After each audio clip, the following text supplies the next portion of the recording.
एक बंद दरवाजा और एक चाबी वाला जो 2000 रुपए लेकर चला गया बिना उस बंद कमरे के अंदर झांके। और उस बंद कमरे के पीछे एक ऐसा सच था जो आज तक किसी को पूरा नहीं मिला। लेकिन आपसे एक सवाल, अगर किसी की मौत आत्महत्या थी तो क्राइम सीन क्यों डिस्ट्रॉय किया गया? डुप्लीकेट चाबियां क्यों गायब हुई? और एक मरे हुए इंसान का सोशल मीडिया उसकी मौत के बाद भी कौन चला रहा था? ये सवाल किसी थ्रिलर मूवी के नहीं है। ये सवाल है 14 जून 2020 के, उस दिन जब पूरा देश लॉकडाउन में था, सड़कें सुनसान थीं और अचानक करोड़ों फोन्स पर एक खबर फ्लैश हुई कि सुशांत सिंह राजपूत नहीं रहे। वो सुशांत जिसकी एक मुस्कान में पूरी जिंदगी की रोशनी थी, जो रात को बैल्कनी पर टेलीस्कोप लेकर तारों से बातें करता था, जो स्क्रीन पर कहता था आत्महत्या कोई सोल्यूशन नहीं, वही सुशांत एक बंद कमरे में ऐसी हालत में मिला जिसे देखकर हर कोई सन्न रह गया। लेकिन असली कहानी यहाँ खत्म नहीं होती, यहाँ से शुरू होती है। चलिए रहस्य टॉक शो पर सुशांत राजपूत की मौत की कहानी शुरू से शुरू करते हैं। पटना की तंग गलियों से निकला एक लड़का।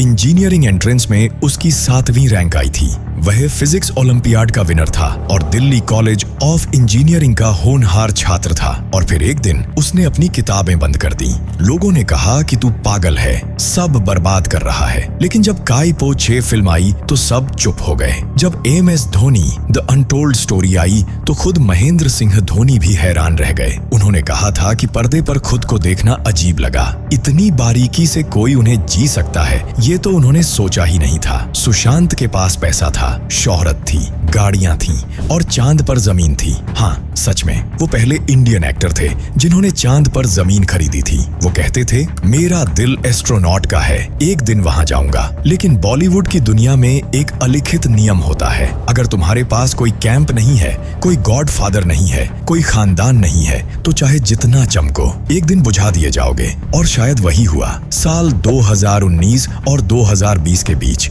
एक एक करके 7 बड़ी फिल्में उनके हाथ से निकल गईं, जैसे कोई सिस्टमैटिकली सब छीन रहा हो। मीडिया में उनके खिलाफ ब्लाइंड आइटम्स छपने लगे। नाम नहीं होता था, बस इशारा होता था और पढ़ने वाले समझ जाते थे। स्कैटर ब्रेन्ड, नखरेबाज, पागल। आईफा अवार्ड्स में कैमरा के सामने उनका सरेआम मजाक उड़ाया गया और बड़े बड़े लोग हंसते रहे। एक इंटरव्यू में सुशांत ने खुद कहा था कि मुझे पार्टीज में नहीं बुलाया जाता, लोग मेरा फोन नहीं उठाते, मुझे लगता है कि मैं लेफ्ट आउट हूँ। उस इंटरव्यू को लाखों लोगों ने देखा, लेकिन किसी बॉलीवुड से जुड़े व्यक्ति ने रुककर पूछा नहीं कि भाई ठीक हो। और फिर आया वो दिन जिसके बाद सब कुछ बदल गया। तारीख 8 जून 2020, सुशांत की मौत से ठीक 6 दिन पहले। उस दिन सुशांत की गर्लफ्रेंड उनका घर छोड़कर चली गई, लेकिन जाने से पहले कुछ हुआ था, कुछ ऐसा जो शायद इस पूरी कहानी की सबसे बड़ी कड़ी है। सुशांत के फ्लैटमेट सिद्धार्थ पठानिया ने CBI को बताया था कि उस दिन घर पर एक IT प्रोफेशनल को बुलाया गया था और उस इंसान ने सुशांत की मौजूदगी में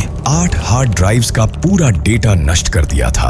8 हार्ड ड्राइव्स। रुकिए और सोचिए, 8 हार्ड ड्राइव्स में क्या होता है? वीडियोज, डॉक्यूमेंट्स, कोई ऐसी जानकारी जो किसी के लिए खतरनाक थी? किसने बुलाया उस IT प्रोफेशनल को? क्यों मिटाया गया सब कुछ? ये सवाल आज भी हवा में है। लेकिन उसी रात, उसी 8 जून की रात एक और घटना हुई। सुशांत की एक्स मैनेजर दिशा सालियान एक बिल्डिंग से गिरने के बाद ऐसी हालत में पाई गई जिसने सबको चौंका दिया। आधिकारिक तौर पर इसे एक निजी कदम बताया गया। जब सुशांत को ये खबर मिली तो उनके दोस्त सिद्धार्थ ने बताया कि वो बेहोश हो गए और होश आने पर बार बार बस एक ही बात कहते रहे, ये लोग मुझे नहीं छोड़ेंगे, फंसा देंगे, ये लोग मुझे नहीं छोड़ेंगे। लेकिन कौन थे वो लोग? क्या सुशांत जानते थे दिशा की मौत का सच? क्या वो कुछ एक्सपोज करने वाले थे? और क्या इसीलिए उन्हें भी हमेशा के लिए चुप करा दिया गया? 13 जून की रात, सुशांत की मौत से ठीक एक रात पहले सुशांत के पड़ोसी ने एक टीवी चैनल को बताया कि उनके घर की लाइट्स रात को देर तक जलती थीं, कभी कभी आवाजें भी आती थीं। लेकिन उस रात 10:30 बजे अचानक सब बंद हो गया था। ये अजीब था, बहुत अजीब, क्योंकि सुशांत रात के इंसान थे, देर रात तक जागते थे, तारों को देखते थे। लेकिन उस रात उनके घर में जल्दी अंधेरा हो गया। कुछ चश्मदीदों ने दावा किया कि घर के बाहर उस रात कुछ हलचल थी, कोई आया था, कोई गया था, लेकिन पुलिस ने सब नकारा। लेकिन लाइट्स का अचानक बंद होना और फिर सुबह वो खबर, सवाल उठता है कि क्या 13 जून की रात को ही कुछ हो चुका था? रात के 1:47 सुशांत ने अपना फोन उठाया। एक नंबर डायल किया, महेश शेठी का, उनके सबसे करीबी दोस्त, जिसे वो भाई मानते थे। फोन बजता रहा, लेकिन महेश सो रहे थे। सुशांत ने रखा और फिर एक और कॉल, वो भी नहीं उठी। बस 2 कॉल्स और फिर खामोशी। उस रात सुशांत क्या कहना चाहते थे? शायद बस इतना, यार मैं ठीक नहीं हूँ। शायद वो बचना चाहते थे, शायद उन्हें बस एक आवाज चाहिए थी। अगर उस रात वो कॉल उठ जाती, लेकिन नहीं उठी और इतिहास बदल नहीं सका। अगली सुबह जब महेश ने मिस्ड कॉल्स देखे और कॉल बैक किया तो तब तक बहुत देर हो चुकी थी। 14 जून की सुबह 6:30 बजे सुशांत उठे। 9 बजे अनार का जूस पिया अकेले। 9:30 बजे वे कमरे में गए, दरवाजा अंदर से लॉक किया। घंटे गुजरते गए। 10 बजे, 11 बजे, 12 बजे, लेकिन उनका दरवाजा नहीं खुला। 12:30 बजे एक चाबी वाले को बुलाया गया। उसने लॉक तोड़ा, 2000 रुपए लिए और वह चला गया बिना कमरे में झांके। जब सिद्धार्थ कमरे के अंदर पहुंचे तो सुशांत पंखे के पास बेसुध हालत में मिले। लेकिन सबसे बड़ा सवाल अभी बाकी है। पुलिस के पहुंचने से पहले ही शव को नीचे उतार दिया गया था और तब तक कमरे की स्थिति भी बदल चुकी थी। तस्वीरें देखने के बाद कुछ फोरेंसिक एक्सपर्ट्स ने 3 बातें नोटिस की। पहली, गले का निशान। आमतौर पर हैंगिंग केसेस में निशान एक खास दिशा में दिखाई देता है, लेकिन यहाँ उसका पैटर्न थोड़ा अलग नजर आया, जिस पर बाद में कई चर्चाएं हुई। दूसरी, गर्दन के पास कुछ हल्के मार्क्स दिखाई दिए। इन्हें लेकर अलग अलग तरह की बातें सामने आईं, हालांकि किसी निष्कर्ष की आधिकारिक पुष्टि नहीं हुई। तीसरी, बेड के आसपास वैसी क्लियर एक्टिविटी मार्क्स नजर नहीं आए जैसी आमतौर पर ऐसे मामलों में देखी जाती हैं। इसी वजह से घटना के सीक्वेंस को लेकर कई सवाल उठे। बाद में एम्स के डॉक्टर्स ने इन थ्योरीज को खारिज किया, लेकिन एक सवाल जो वो नहीं खारिज कर सके कि पोस्टमार्टम रिपोर्ट में मौत का समय क्यों नहीं लिखा गया। एक बेसिक मेडिकल रिक्वायरमेंट जो किसी ने नहीं निभाई। क्यों? खबर मिलते ही सबसे पहले जो शख्स पहुंचा था वह था संदीप सिंह। एम्बुलेंस उसने बुलाई, पुलिस से बात उसने की, कूपर हॉस्पिटल तक बॉडी उसके साथ गई। मीडिया में उसने खुद को सुशांत का पुराना दोस्त बताया, लेकिन सुशांत के परिवार ने एक लाइन में जवाब दिया, हम इस इंसान को जानते भी नहीं। कॉल रिकॉर्ड्स निकाले गए। पिछले एक पूरे साल में सुशांत ने संदीप को एक भी कॉल नहीं की थी, एक भी नहीं। तो वो उस दिन इतना एक्टिव कैसे था, उसे पहले से कैसे पता था? और फिर वो वीडियो आया, एक वीडियो जिसमें संदीप सिंह खड़ा है, बॉडी ले जाती एम्बुलेंस को देख रहा है और वो फिर थम्स अप कर रहा है। Thumbs up. एक इंसान जो अपने दोस्त को खो चुका था। Thums up. सीबीआई जांच शुरू हुई और संदीप सिंह गायब हो गया। उसका असली रोल क्या था, ये सवाल आज भी अनआंसर्ड है। सुशांत की मौत की खबर टीवी पर दोपहर को आई, लेकिन उनके विकिपीडिया पेज पर मौत की जानकारी सुबह 9 बजे अपडेट हो चुकी थी। उस वक्त जब सुशांत या तो अभी गुजरे थे या शायद अभी भी जिंदा थे। लेकिन साइबर एक्सपर्ट्स ने कहा कि यह टाइम जोन की गड़बड़ी होगी। हो सकता है, लेकिन ये एक्सप्लेन कीजिए, मौत के बाद उनके इंस्टाग्राम और ट्विटर से पोस्ट्स डिलीट कौन कर रहा था? उनका आईपी एड्रेस बदल रहा था? किसके हाथों में था उनका अकाउंट? एक मरे हुए इंसान का डिजिटल जीवन कोई और जी रहा था।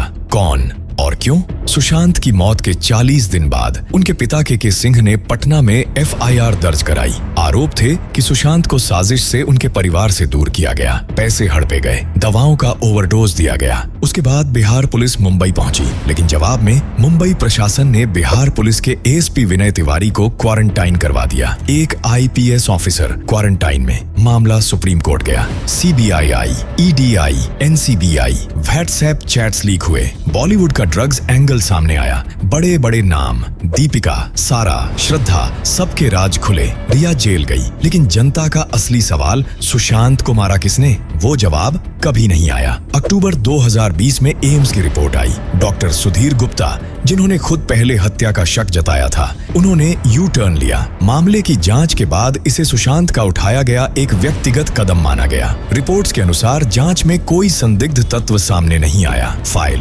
बंद। लेकिन सोचिए कि एक इंसान जो ऑर्गेनिक फार्मिंग का सपना देखता था, जो केरला ट्रिप प्लान कर रहा था, जो हॉलीवुड में काम करना चाहता था, जो कहता था कि अभी बहुत कुछ करना है, वो बिना नोट छोड़े अचानक सब कैसे छोड़ देगा? सोचिए कि कमरे में सुशांत का आखिरी नोट क्यों नहीं मिला? हार्ड ड्राइव्स में ऐसा क्या था जो इतनी जल्दबाजी में मिटाना पड़ा? संदीप की भूमिका की जांच क्यों रुकी? 13 जून की रात उस बंद कमरे में सच में क्या हुआ था? और वो 2 कॉल्स कॉल्स जो उठाई नहीं गई, वो किसको की गई थी? क्या उनसे कुछ बदल सकता था? सुशांत की बहन ने पब्लिकली कहा था कि उन्हें एक्सपर्ट्स ने बताया कि ये सब 2 लोगों ने मिलकर किया था। 2 लोग, लेकिन कौन? और अब सबसे आखिरी बात जो शायद आपने कहीं नहीं सुनी। सुशांत की मौत के बाद उनके घर में एक डायरी मिलनी थी। स्टाफ ने बताया कि सुशांत रेगुलरली डायरी लिखते थे, लेकिन वो डायरी कभी नहीं मिली। 8 हार्ड ड्राइव्स मिटा दी गई, डायरी गायब, डुप्लीकेट चाबियां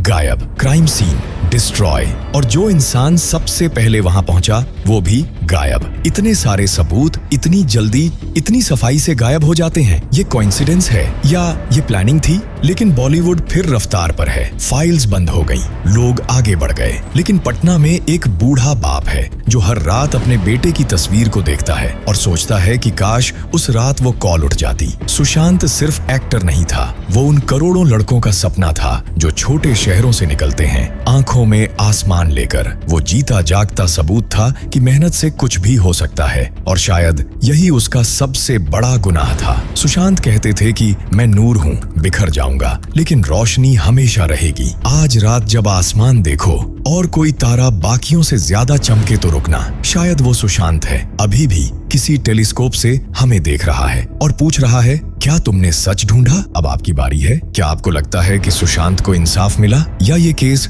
डायरी की तरह हमेशा के लिए गायब हो गया? कमेंट में लिखिए। और अगर सुशांत आपके दिल में जगह रखते हैं तो एक सुशांत राजपूत अमर रहे का कमेंट जरूर छोड़ जाइए। धन्यवाद।